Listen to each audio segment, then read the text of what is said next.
I'm by training a maritime archaeologist. I work on the physical remains of seafaring. My interest has very much been in the technology of seafaring, the history of shipbuilding and rigging and gunnery, those sorts of things, as well as maritime economics and the social structures of shipboard societies. Those are my main research interests. My primary job at the Boston Museum is to organize all the research we do around this unique, more or less intact ship from 1628. I didn't start my career as an archaeologist. I started as a boat builder at Mystic Seaport, restoring old wooden ships. And so I've always really enjoyed that. And so I always like wandering around shipyards. I like watching people doing stuff rather than just talking about stuff. And smell the tar and feel the rope in your hands and get a sense for the shape of a hull that's coming together on the ways.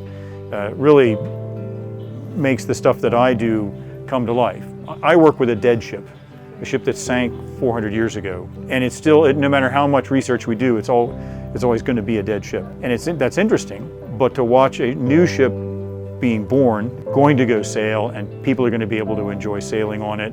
People are going to learn from that process of how you handle this particular rig, which is not a rig that you see a lot here in the US. And so what I've tried to do is to help out people like Joe and Sam when they're trying to make decisions about how do we do this particular thing. They can call me or email and say, what kind of evidence survives for this? What are our range of choices? And I'll collect what I can find, because I've worked with 17th century ships for most of my career, and try to say, and give them a selection of choices and tell them what's most likely for the kind of ship they're working with, but what the range of possibilities are.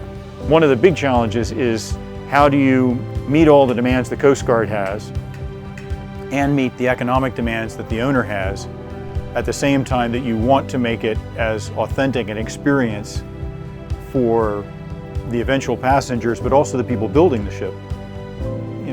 Make that as authentic an experience as you can. And I think the museum here has done a really good job of balancing all of those competing requirements.